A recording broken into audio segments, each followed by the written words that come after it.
आप तो भुगत रहे हैं, आपकी नस्ल होता है, भुगतना पड़ेगा। जहाँ एक धर्म होता है वहाँ जातों में बांट देते हैं, जहाँ दो धर्म होता है धर्मों में बांट देते हैं। तो ये सारा खेला जो है ईवीएम का खेला है। डी ग्रुप में तो पीएचडी वाले भी नौकरी मांग रहे हैं। मैं आपसे हाथ जोड़े दरखास्त करता हूँ, आप इस लोकतंत्र में जिए। डॉक्टर रमेश कुमार चपरासी बनेगा क्या? ईवीएम हटेगी जब उसको हम लोकतंत्र मानेंगे। नमस्कार, मैं जासूस बाबा। आज ये हमारे साथ इकबाल सिंह सिद्धू जी हैं। आप यहाँ पे मतलब किस चीज के लिए यहाँ आए हैं जंतर मंतर? हाँ जी, पहले तो मैं आपका जासूस बाबा चैनल का धन्यवाद करता हूँ। इन नौजवानों की और बुजुर्गों की, पूरे देश की जो मांग है, आपके माध्यम से जनता को सुनवाई जाएगी। जो नौजवान है, हमारे देश में 132 करोड़ की जनसंख्या है, जिसमें 25 साल तक के 50% है, और आगे भी बहुत लोग जो स्टडी कर रहे हैं, तो हर कोचिंग भी ले रहे हैं, तो आगे बेरोजगारी और बढ़ेगी। और जो सरकार है, जो ईवीएम के जो हैकिंग है, उसके माध्यम से इनको कोई जरूरत नहीं हमारी, ये अपने मनमानी करेंगे। हमारे कोई रोजगार का, कोई राष्ट्रीय रोजगार नीति लागू नहीं की उन्होंने, ये अपनी मनमर्जी करेंगे और जो मशीनों को हैक करके अपनी सरकार बना लेते हैं। कांग्रेस हो, आम आदमी पार्टी हो या फिर आरजेडी उरजेडी जो भी हो, वो जहाँ जीत जाती है वहाँ नहीं बोलती है, जहाँ हार जाती है वहाँ बोलती है कि ईवीएम के साथ छेड़छाड़ किया गया। जो पार्टियां हैं जहाँ जीत जाती है, उनको लगता है कि हमारी सरकार बन गई, वो चुप कर जाती हैं। लेकिन जो लोग हैं, हमें तो पूरी देश को संभालना है, देश में रहते हैं सभी नौजवानों की हमें फिक्र है। तो इसीलिए हम कह रहे हैं कि पहले एक आदमी की वो बात सुना रहा था, वो 2014 में इलेक्शन लड़ा, उनके बूथ से 11 वोटें उन्होंने खुद ने अपने आप को डाली, और उनको आज तक 2014 से जवाब मांग रहा है। चुनाव आयोग से उन्होंने सैकड़ों चिट्ठियां भेजी है, उनको कोई जवाब नहीं मिला। वो कह रहा है मेरी 11 जो वोट मैंने खुद को डाली थी, वो मुझे क्यों नहीं डली। तो कहीं ना कहीं ये साबित होता है कि ईवीएम में घोटाला है, और सरकार अपनी मनमानी करेगी, क्योंकि उनको पता है सरकार तो मेरी तय है। अभी भी वो बहुत, हमने उनके इंटरव्यू भी देखे हैं, जो मोदी जी कह रहे हैं कि हम तो 400 पार करेंगे, हम 300 पार करेंगे। वो उनका कॉन्फिडेंस है, जनता का प्यार है, इसलिए बोल रहे हैं। कॉन्फिडेंस होता है ना, एक जो कॉन्फिडेंस है, मैंने कह दिया मैं मेहनत करूंगा, ईवीएम को हटाएंगे, ये हमारा कॉन्फिडेंस है। हम जो नारे लगा रहे हैं, लेकिन एक उनको पता है फिक्स है, ये तो होगा ही। जो मोदी जी है ना, मेरे हिसाब से, मेरा पर्सनल व्यू है, ये एक हीरो है। इनके पीछे राइटर, डायरेक्टर, प्रोड्यूसर अलग है। अच्छा, मतलब आप कह रहे हैं कि मोदी जी के पीछे बहुत सारे जो डायरेक्टर है, प्रोड्यूसर है, वो स्क्रिप्ट लिख रहे हैं। ये बस सिर्फ जैसे फिल्मों में हीरो होता है, वैसे वो कॉन्फिडेंस में बोलता है। उनको पता है कि एंड में मैं तो मरूंगा नहीं, विलेन मरेगा। तो उनको भी यही है कि मैं तो जीतूंगा भाई, मैं दूसरों को हरा दूं। ईवीएम बैन होनी चाहिए। ये हमारी आवाज नहीं है, यह भारत के 140 करोड़ लोगों की आवाज है। अगर लोकतंत्र होता तो लोगों की बात को दबाया नहीं जाता, लोगों की बात को आगे सर्वोपरि रखा जाता, और लोगों की बात को, जो हमारे प्रतिनिधि हैं लोकसभा में, राज्यसभा में, विधानसभा में, असेंबली में, उनकी आवाज दबाई नहीं जाती।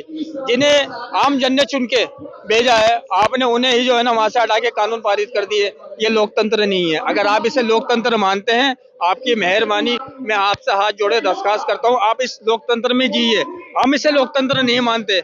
ईवीएम हटेगी जब उसे हम लोकतंत्र मानेंगे, और जब तक ईवीएम नहीं हटेगी तो हमारी आवाज इसी बुलंदी के साथ में, जंतर मंतर हो या रामलीला मैदान हो या देश की किसी भी हिस्से में हो, हमारी आवाज जो है ना कोई रोक नहीं सकता, उठा के रहेंगे। हमारे हरियाणा में एक भर्ती खुली हुई डी ग्रुप की, और 1900 पीएचडी जिन्होंने लड़कों ने की, वो डी ग्रुप की पेपर देख रहा है, इंटरव्यू देख रहा है।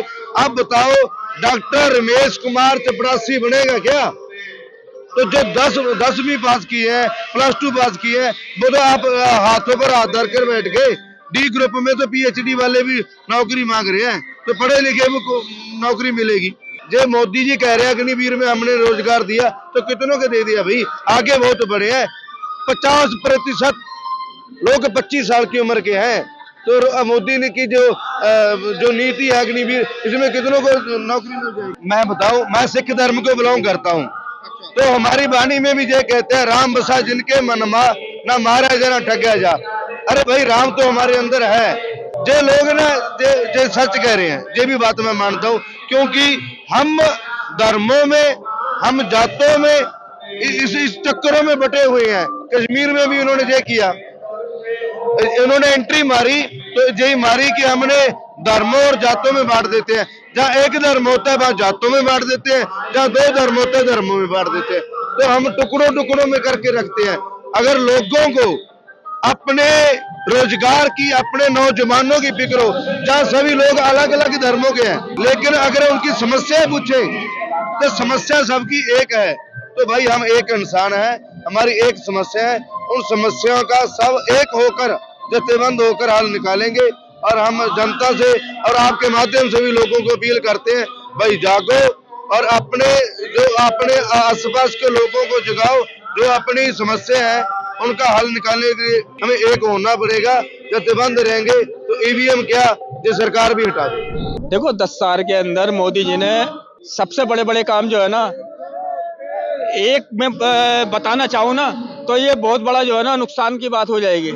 इतने काम करें। सबसे पहले तो उन्होंने बड़ा काम ये करा है, आपको बताओगा 2014 के बाद में लाइन में जो लगाने का काम करा था ना नोटबंदी में, आप ये बताओ तो किस सरकार ने करा था?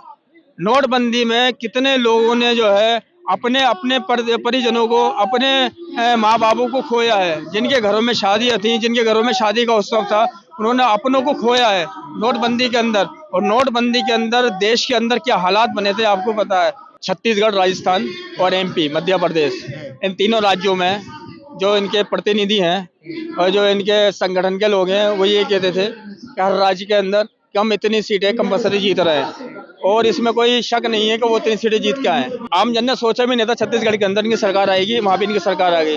तो ये सारा खेला जो है ईवीएम का खेला है। आने वाले जो इलेक्शन 2024 का है उसके अंदर निष्पक्ष तरीके से जो है ना इलेक्शन होना चाहिए, चुनाव होना चाहिए। और जो हमारा प्रतिनिधि है जिसने हमने वोट दिया है वो जो है हमारा जो है ना प्रतिनिधित्व करना चाहिए उसे।